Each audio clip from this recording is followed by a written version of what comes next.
Kadang-kadang kita terlalu risau dengan orang yang kritis, risau dengan orang yang suka mengkritik, tapi tidak pernah risau dengan orang yang melanggar hukum. Tidak pernah risau orang yang menyalahgunakan jabatan untuk kepentingan pribadi, kelompok atau golongan. Tidak pernah risau dengan orang yang menjabat tapi menumpuk kekayaan.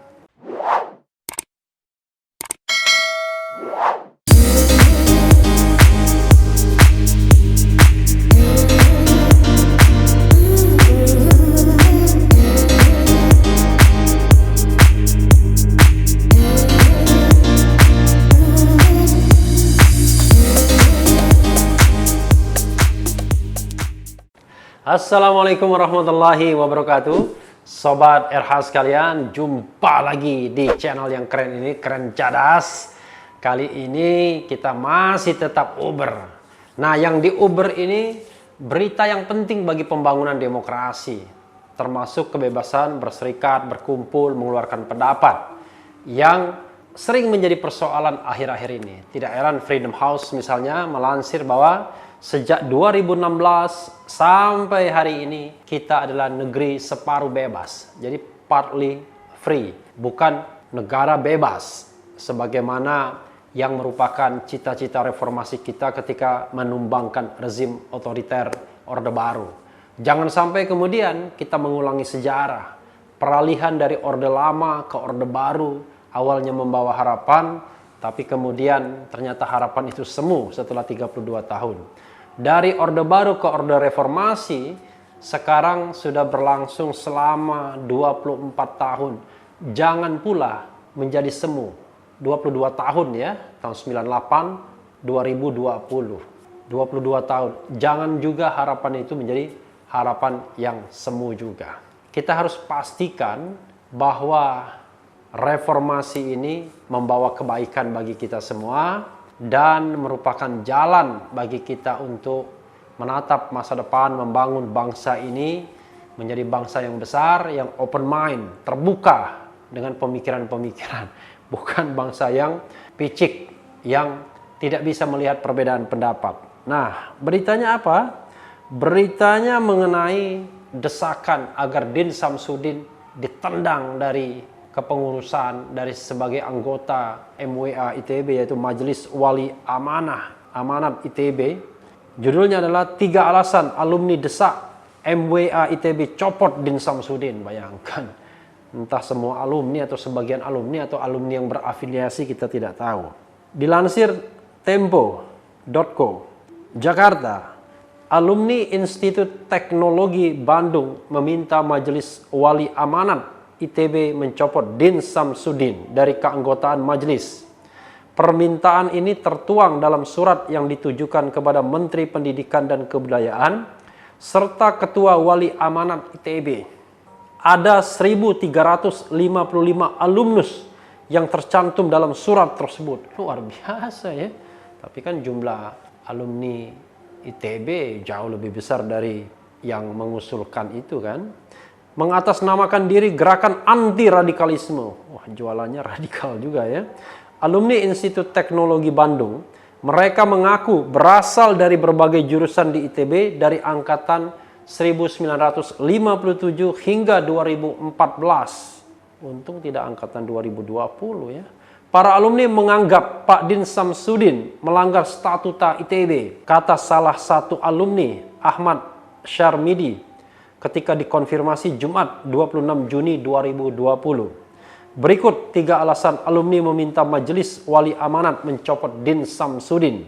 1. Din dianggap terlalu sering mengkritik pemerintah. Luar biasa ya. Jadi kalau yang terlalu sering memuji pemerintah, kira-kira dipecat juga enggak?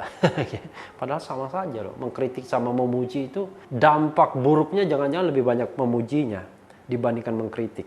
Ahmad menuturkan, Statuta ITB dirumuskan dalam Peraturan Pemerintah Nomor 65 Tahun 2013 tentang Statuta ITB dan Peraturan MWA tentang penetapan Tridharma dan Otonomi Pengelolaan ITB PTNBH. PTNB itu Perguruan Tinggi Negeri Badan Hukum. Ahmad mengatakan peraturan tersebut diantaranya menegaskan bahwa hubungan eksternal dengan pihak pemerintah alumni, tokoh masyarakat, dan komunitas harus dikelola dengan baik dan berkesinambungan. Menurut Ahmad, permintaan pencopotan ini dilayangkan setelah mencermati pernyataan-pernyataan, sikap, serta sepak terjang Din Samsudin selama 1 tahun terakhir. Ada sejumlah pernyataan kritikan Din, baik kepada pemerintah maupun lembaga negara lain yang disorot oleh para alumni.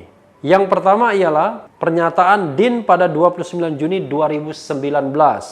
Din menyebut adanya ranah ketidakjujuran dan ketidakadilan dalam proses pengadilan sengketa hasil pemilihan presiden 2019 di Mahkamah Konstitusi. Pernyataan konfrontatif ini dilontarkannya pada saat yang bersangkutan sendiri belum sampai 2 bulan menyandang statusnya sebagai anggota MWA ITB, demikian tertulis dalam surat. Apa masalahnya? Karena menilai proses berpengadilan dan lain sebagainya itu adalah bagian dari kerja intelektual seorang Din Samsudin, kan. Bagaimana kalau seandainya dia memuji-muji MK? Kan nggak boleh juga harusnya. Jadi kadang-kadang kita nggak fair, ya. Tidak fairnya begini, kita punya preferensi katakanlah untuk mendukung satu kelompok, katakanlah sebagai pendukung pemerintah saat ini. Memuji-muji pemerintah boleh, tapi mengkritik tidak boleh. Padahal menurut saya sama saja dampaknya. Memuji dan mengkritik itu tergantung pada mereka yang menerimanya. Kalau orangnya lapang dada, besar hati, mau pujian, mau kritik dia terima dengan senang hati. Kadang-kadang pujian itu juga menjadi beban berat. Karena kalau kita dipuji misalnya sebagai orang yang berjiwa besar, sebagai orang yang cerdas dan lain sebagainya, malah ngeri. Jangan-jangan nanti tidak sesuai dengan ekspektasi orang yang memuji. Begitu dia melihat kita secara langsung, waduh, ternyata tidak secerdas yang kita bayangkan, tidak setegas sehebat yang dibayangkan. Nah, kalau dikritik kan enak malah. Wah, Refli dikritik sakit hati, dikritik provokator, macam-macam begitu. Malah saya enak saja. Kenapa? Kalau tidak kan malah hebat saya. Wah, ternyata dia tidak provokator, dia tidak sakit hati, kan malah bagus. Lalu kemudian dosa saya juga berkurang jauh, ya. Kira-kira begitu, ya. Jadi biasakanlah menerima kritik. 2. Keterlibatan Din dalam webinar pemakzulan presiden. Wah, ini seru karena saya juga menjadi pembicaranya. Persoalan kedua adalah pernyataan Din dalam webinar Masyarakat Hukum Tata Negara Muhammadiyah, Mahutama, dan Kolegium Juris Institute di YouTube pada 1 Juni 2020 bertajuk menyoal kebebasan berpendapat dan konstitusionalitas pemakzulan presiden di era pandemi COVID-19. Alumni menilai dalam paparannya Din telah melontarkan prasangka buruk terhadap pemerintah, menuduh pemerintah Indonesia otoriter dan represif, menuduh Presiden Joko Widodo membangun sistem kediktatoran konstitusional. Ahmad mengatakan para alumni lantas menelusuri rekam jejak Din. Dari penelusuran tersebut mereka menyimpulkan Din Samsudin cenderung berkarakter radikal. This is a paradox, ya. Paradoks ini, kenapa? Di satu sisi dia kemudian mengatakan Din cenderung begini, cenderung begitu, ya. Tapi ternyata dia sendiri yang kemudian memberikan kesimpulan bahwa Din adalah seorang yang radikal. Kan agak aneh, ya, agak ya, menurut saya ini ada paradoks yang luar biasa. Karena apa yang dikatakan Din Samsudin itu adalah sebuah penilaian, judgment. Jadi sebagai seorang akademisi, seorang aktivis politik, dia melakukan judgment, penilaian, bahwa Presiden Jokowi cenderung membangun kediktatoran konstitusional. Kediktatoran konstitusional itu adalah cenderung membuat undang-undang yang sebenarnya anti demokrasi, tetapi di-endorse. Nah, yang meng-endorse itu adalah sistem. Jadi justru bagus peringatan ini. Karena dalam sejarah, orang seperti Bung Karno misalnya tidak perlu membangun endorsement lagi. Langsung saja dia bikin pidato, manipol, usdek, lalu dijadikan GBHN dan lain sebagainya. Jadi ada tipologi kepemimpinan yang kadang-kadang tidak ikut rule lagi karena dia harismanya luar biasa. Tapi model Pak Harto misalnya, dia berusaha mengikuti rule-nya. Tapi rule itu kemudian pelan-pelan membangun otoritarianisme kekuasaan Orde Baru. Sebagai contoh misalnya, MPR ditempatkan sebagai lembaga tertinggi negara. Tapi rekrutmen MPR dikontrol oleh Pak Harto. Jadi lebih dari 50%. Sehingga apapun yang diputuskan oleh MPR pasti akan memenangkan dan menguntungkan Pak Harto. Nah, Presiden Jokowi juga pernah dikritik misalnya dia mengeluarkan Perpu Ormas. Perpu itu kan hak subjektif Presiden, tapi dia minta endorsement dari DPR yang kebetulan sudah dikuasai oleh pemerintah karena merupakan partner dalam koalisi pemerintahan. Jadi pengertian membangun diktator konstitusional itu ya seperti itu. Dan itu kecenderungan pemimpin-pemimpin di dunia. Karena apa? Orang tidak mau dikontrol, orang pengennya jalan pintas. Termasuk misalnya Perpu nomor 1 2020. Itu betul-betul membypass kekuasaan lain, kekuasaan BPK, kekuasaan DPR, mungkin kekuasaan DPD juga, kekuasaan pengadilan. Tapi kemudian di-endorse, disahkan, disetujui oleh DPR. Itu persoalannya ya. Din, kata Ahmad, pernah menghadiri dan berpidato dalam konferensi Khilafah Internasional pada 2007. Alumni juga menyorot keputusan Din mundur dari jabatan utusan khusus Presiden untuk dialog dan kerjasama antar agama dan peradaban, serta perbedaan sikapnya dengan pimpinan pusat Muhammadiyah di Pilpres 2019. Apa masalahnya ya? Perbedaan pendapat kok jadi masalah. Lalu mengenai Din mundur, itu sebenarnya karena menjelang Pilpres. Mereka menginginkan tokoh-tokoh Muhammadiyah jauh lebih netral, lebih independen. Jadi pengertian netral dan independen itu bukan berarti tidak kritis. Jadi beda antara netral dan independen itu adalah kalau netral itu tidak ke A, tidak ke B. Itu netral. Jadi seperti persneling itu nol, itu netral. Tapi kalau independen itu adalah kemampuan, kemandirian untuk menyatakan sikap. Jadi seorang yang independen itu suatu saat dia memuji pemerintahan Jokowi karena dianggap benar. Tapi bisa juga kemudian dalam Pilpres kemarin dia mengendorse Prabowo karena melihat ada beberapa ide yang menarik. Tapi bisa juga kedua-duanya dia mengatakan tidak. Atau dua-duanya dia mengatakan iya. Hanya perbedaan pandangan saja yang menyebabkan mereka tampak berbeda. Padahal tidak. Coba lihat saja debat-debat presiden. Sering kan Prabowo mengiyakan Presiden Jokowi. Kata Prabowo, kalau memang benar ya saya benarkan. Kira-kira begitu. Jadi itulah yang namanya independen ya.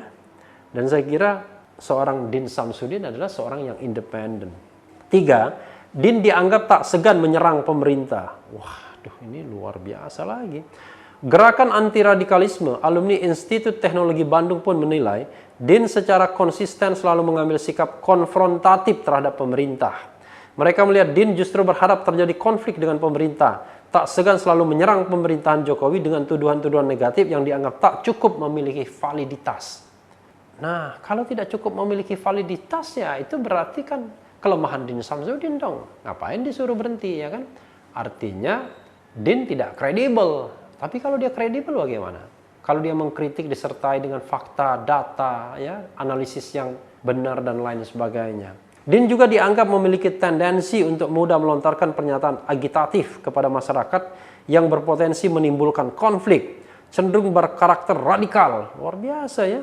Dan ditengarai memiliki antipati tertentu terhadap figur Presiden Jokowi. Kepada Tempo, Din Samsudin mengatakan enggan menanggapi suara tersebut. Maaf, saya tidak ada waktu untuk menanggapi. Hebat sekali, tidak ada waktu ya.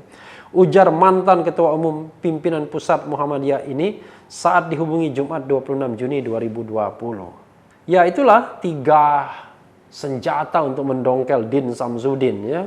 1, saya ulangi, terlalu sering mengkritik pemerintah. 2, terlibat dalam seminar. Luar biasa ya. 3, tak segan menyerang pemerintah.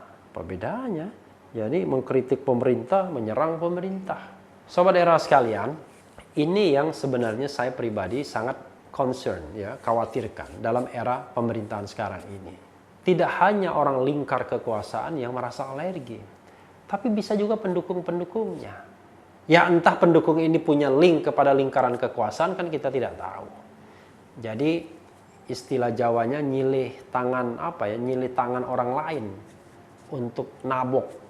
Nah, jangan sampai begitu, tidak baik sekali. Ya kita sering mengatakan buzzer dan lain sebagainya. Kalau ini sih bukan buzzer tentunya, tetapi orang yang ya pasti punya aspirasi pada pemerintahan sekarang, tidak suka melihat orang yang berbeda pendapat, lalu kemudian berusaha mendesak untuk mundur, dan lain sebagainya.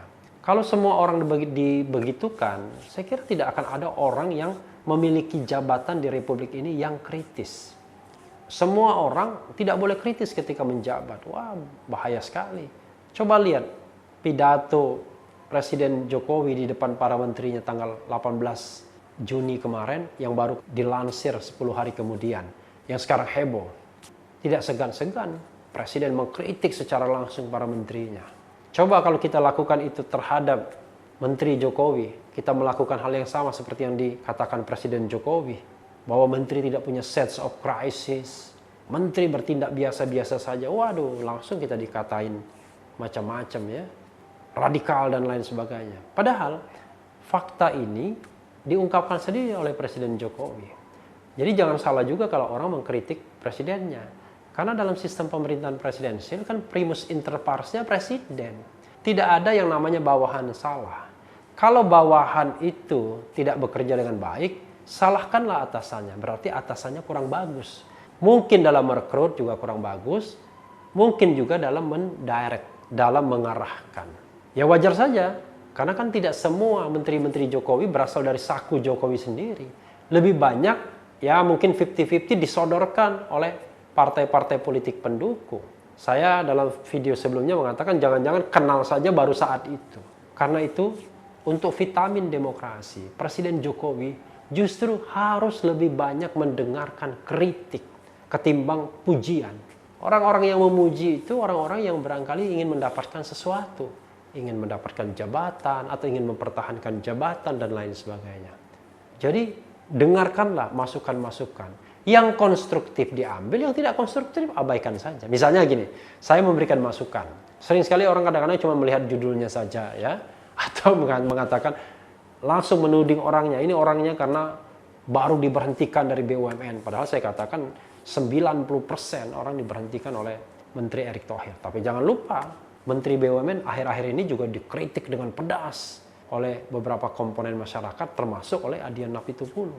Jadi wajarlah. Jadi siapa yang ingin melakukan sesuatu harus siap menghadapi gelombang yang seperti itu. Tapi yang penting demokrasinya kita jaga, ya. Etikanya kita jaga, good governance-nya kita jaga. Apa kaitannya kritisisme Din Samsudin dengan dia sebagai anggota Majelis Wali Amanat ITB? Kan jauh sekali hubungannya. Konflik of interest-nya di mana? Jadi kalau kita bicara, kita harus ada ukuran. Nah, ukuran itu biasanya AUPB, azas-azas umum pemerintahan yang baik, atau ukuran lainnya adalah good governance dan clean government. Ini organisasi non-state kok dikaitkan dengan mengkritik pemerintah dan lain sebagainya. Walaupun ITB sebagian dananya pasti dari negara, tapi jangan lupa, ini adalah organisasi yang justru tidak boleh mengendorse kekuasaan. Tidak boleh kemudian menjadi bagian dari tim kampanye dari kekuasaan. Coba lihat alumni-alumni beberapa perguruan tinggi pada Pilpres kemarin mendeklarasikan dukungan pada calon tertentu. Seharusnya itu yang tidak boleh. Karena itu sudah menyeret-nyeret kampus ke dalam politik praktis. Nah, yang seperti itu kan tidak bereaksi secara seperti ini ya. Diam saja. Sama seperti misalnya kemarin banyak sekali yang namanya komisaris, direksi BUMN yang baik terang-terangan maupun gelap-gelapan itu berkampanye untuk pasangan calon tertentu. Tidak ditegur juga. Padahal jelas melanggar undang-undang. Jelas pelanggaran undang-undangnya. Pasal 282 ayat 2 huruf D. Sampai ingat saya berkali-kali karena saya membaca pasal tersebut.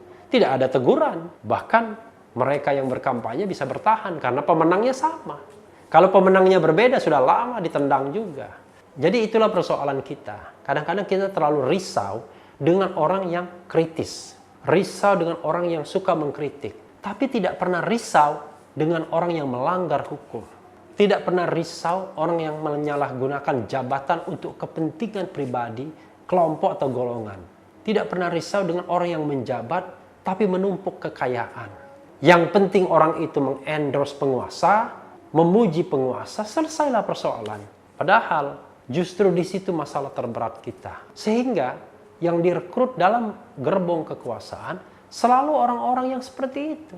Kalau kita punya keinginan, dan keinginan tersebut ya tidak jauh-jauh dari materi, ya dengan segala cara kita akan lakukan, termasuk memuji-muji penguasa dan pemerintah, agar kemudian kita tetap berada dalam lingkaran kekuasaan tersebut. Nah, orang seperti Din, orang yang memilih untuk kritis, memilih tetap independen, memilih untuk katakanlah berpikir sebaliknya dari mainstream pemerintah. Dan itu adalah vitamin bagi demokrasi. Sama seperti saya misalnya memilih untuk memberikan masukan seperti ini. Dan saya pun tidak berkeberatan diserang balik atau dikritik balik. Bahkan saya bacakan kritikan-kritikannya. Yang penting adalah kita sama-sama hidup dengan aman, damai, ya. Negara melindungi semua orang, mau kritis mau tidak, negara harus sama adilnya. Jadi negara tidak boleh meminjam tangan orang lain untuk mentopel, untuk menjungkalkan, ya, untuk mendongkel orang yang tidak sejalan dengan pikiran penguasa. Saya kira itu saja Sobat RH sekalian, mudah-mudahan ini bermanfaat dan mudah-mudahan tidak semakin banyak orang kritis yang kemudian berusaha disingkirkan dalam pekerjaannya, dalam kegiatannya, dalam aktivitasnya. Karena negara ini tetap membutuhkan orang-orang kritis untuk dibangun menjadi negara yang kuat dan besar, negara dengan pemikiran yang terbuka, negara yang menghargai semua inisiatif-inisiatif warga negaranya, negara yang mau mendengarkan keluhan warga negaranya, baik mereka yang mengkritik, mereka yang memuji, mereka yang lebih dari itu, tidak hanya mengkritik dan memuji, tapi mungkin sudah lebih menghina. Nah, tapi kalau soal menghina, ya saya hanya menyarankan kepada mereka yang suka mengeluarkan statement-statement, misalnya omongan kotor dan lain sebagainya, menghilangkan. Bagaimanapun tidak ada justifikasinya. Ya, mau pemerintah itu katakanlah salah tindakannya, Anda tidak berhak juga kemudian mengeluarkan kata-kata kasar. Tapi yang mengkritik pemerintah juga tidak boleh dihina dengan kata-kata kasar. Jadi orang boleh mengatakan cara berpikir saya keliru, cara berpikir saya salah, cara berpikir saya sesat, pemikiran saya dangkal, pemikiran saya tidak komprehensif, hanya melihat satu sisi. Itu adalah cara penilaian. Silakan ungkapkan yang benarnya, versinya seperti apa.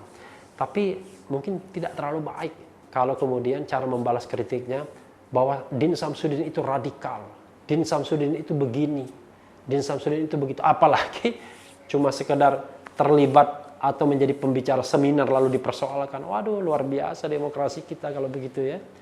Nah, saya juga terlibat dalam seminar itu. Apakah kemudian saya juga dianggap radikal atau juga pro khilafah? Saya kira tidak punya track record untuk itu ya. Saya kira itu saja Sobat RH sekalian. Mudah-mudahan demokrasi kita akan baik di masa depan.